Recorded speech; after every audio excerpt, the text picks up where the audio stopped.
Hi guys. Today I'm going to read you a brand new book that I just bought and I just got it in the mail. And this book is about Rabbi Akiva. It's called Drop by Drop, a story of Rabbi Akiva, and the author is Jacqueline Joy. Akiva came from a poor family. He did not know how to read. He did not know how to write. His family could not afford to send him to school. Instead, Akiva worked hard to earn his living. He became a shepherd, and he took care of a wealthy man's sheep. The wealthy man had a daughter named Rachel. She admired the gentle way Akiva tended to her father's animals. She watched as Akiva visited the sick and shared whatever he had with others in need. Rachel loved Akiva. She knew that a man with such goodness in his heart, who understood so much about life, must be smart if he didn't know how to read or write. One day, Rachel told her father, "I am going to marry Akiva." Her father was shocked. "My daughter may not marry a shepherd. You should marry a rich, educated man. You deserve a large house, beautiful clothes, and fine food." "I would rather be Akiva's wife," said Rachel. "He is a good man and he works very hard. He has an excellent mind, and someday he could be a great scholar." "A scholar? Him? How ridiculous," her father said. "If you marry him, I will give you nothing, and you will be as poor as he is." Rachel married Akiva, and they were indeed very poor, but they loved each other, and they made the most of what little they had. After several years of living together in happiness, Rachel said to Akiva, "You know, my husband, you should study. I think you would really enjoy learning Torah." "I am 40 years old," Akiva protested. "I don't even know the letters of the alphabet. Is it possible that I could start school now as if I were a young child?" "Of course you can," Rachel said with determination. "Nothing is beyond you." But Akiva doubted himself. "What if I can't learn? What if my brain is hard like a stone and it can't absorb new ideas?" "I believe in you," Rachel insisted.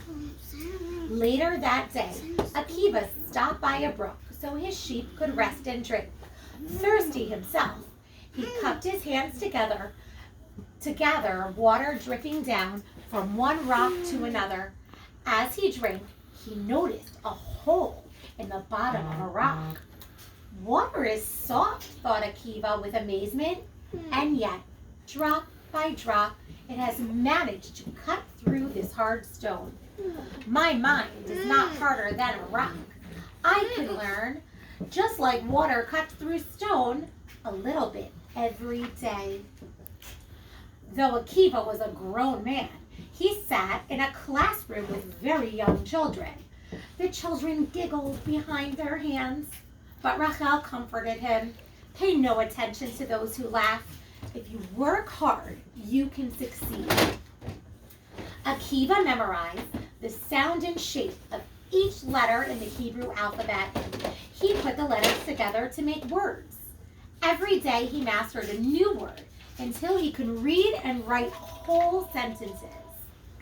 Rachel beamed as she watched her husband read out loud in a confident, clear voice.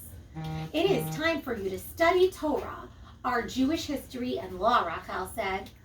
"But the school for studying Torah is so far away," said Akiva. "I would have to leave home." "The best teachers are there," she said. "You must go, and you must stay until you have learned all that school could teach you." So Akiva left, promising to return.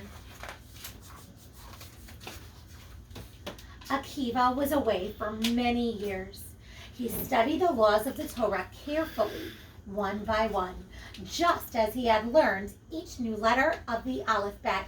No word was too small for him to question or think about.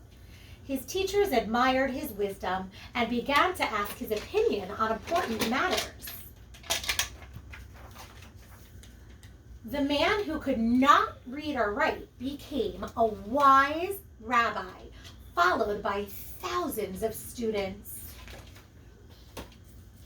All this time, Rachel waited, proud of her husband, as she worked, saved, and planned for their future.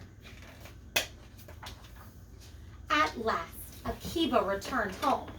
When he reached his village, people streamed out of their houses to get a glimpse of the famous Rabbi Akiva.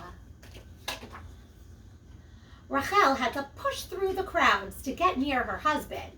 As she drew closer, his students stepped in front of her. "Do not bother Rabbi Akiva," said one student, not knowing who she was. "He is a very busy and important man." "Wait," called Rabbi Akiva. "Do not turn this woman away.